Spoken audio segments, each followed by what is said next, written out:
एजाजुल हसन के इस्तीफे के पीछे क्या कहानी है, हमारे साथ साहब एजाज सैयद मौजूद हैं। अच्छा साहब, क्या मामला है, क्या अंदर की बात है? अब प्रोग्राम में टॉक शॉक में आपने कुछ अर्सा पहले भी ये सारी की सारी कहानी बताई थी, इस ग्रैंड हयात का किस्सा बताया था, कल भी बात की है, क्या अंदर का मामला है?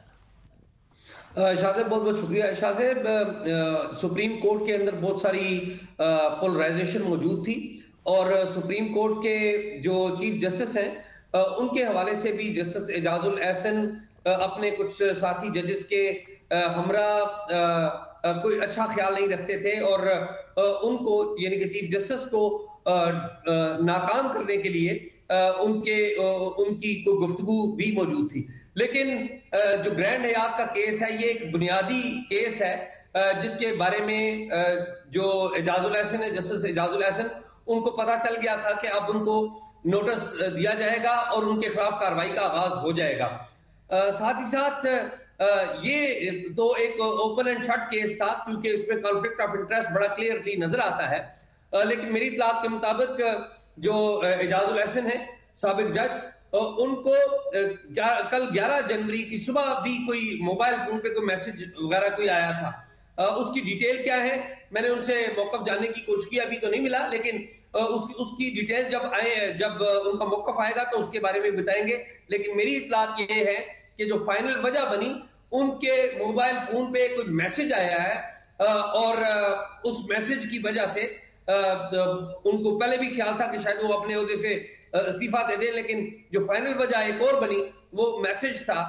जो उन्हें मौसूल हुआ है और फिर उन्होंने फैसला कर लिया कि अब वो चले जाए। मतलब ये जो ग्रैंड हयात का मामला है, अब उसी वक्त जब ये केस चल रहा था तो उनकी मौजूदगी पर एतराज़ उठाया सीडीए के वकील ने, जैसे साकिब निसार ने वो एतराज़ मुस्तरद किया और बात को आगे कंटिन्यू किया। तो जो कॉन्फ्लिक्ट का मामला था वो तो वहीं एड्रेस हो गया ना, वकील की तरफ से एतराज़ हुआ, एतराज़ मुस्तरद हुआ और आगे जाके फैसला आ गया। तो अब ऐसी क्या नई हकाइक आ गए, कोई नई ऐसी चीज़ें सामने आ गई जो एक चार्जशीट बनाती हैं उनके खिलाफ? शाहजेब, मामला ये है कि ग्रैंड हयात वाले मामले में कॉन्फ्लिक्ट ऑफ इंटरेस्ट खत्म नहीं हुआ था। उस वक्त के जो चेयरमैन सीडीए थे उन्होंने भरी अदालत में उंगली का इशारा करके जस्टिस एजाजुल एहसन पर सवाल किया था कि आप इस केस को की समाअत किस तरह कर सकते हैं, आप तो खुद उस कंपनी की तरफ से वकालत करते रहे हैं। तो बाद में बहुत सारे लोगों ने, हमारी इत्तलात के मुताबिक कुछ लोगों ने सुप्रीम जुडिशल काउंसिल को भी अप्रोच किया था और जो मिसकंडक्ट के हवाले से कुछ शिकायत सुप्रीम जुडिशल काउंसिल को भी मौसूल हुई थी। और अब मौजूदा जो चीफ जस्टिस है काजी फाइज ईसा, इनकी सरबराही में जो सुप्रीम जुडिशल काउंसिल है उनके पास भी कुछ चीजें थी और हमारी इत्तलात के मुताबिक काफी सारी एविडेंस जो थी वो मौजूद थी बाज लोगों के पास और बाज अफराद के पास, और इस बात का इल्म खुद जस्टिस साबिक जज जस्टिस एजाजुल एहसन को इल्म था। और जो जस्टिस नकवी है उसके रेजिग्नेशन से उन्हें अंदाजा हुआ या फिर उसके बाद जो सुप्रीम जुडिशल काउंसिल की कार्रवाई हुई उसके बाद उन्होंने फैसला किया कि सिर्फ रेजिग्नेशन से बात खत्म नहीं हो रही है? मेरी इत्तलात के मुताबिक जस्टिस नकवी का जो फैसला हुआ उस दौरान भी ये बात कंसिडरेशन में थी कि उसी वक्त नोटिस जारी कर दिया जाए, इनको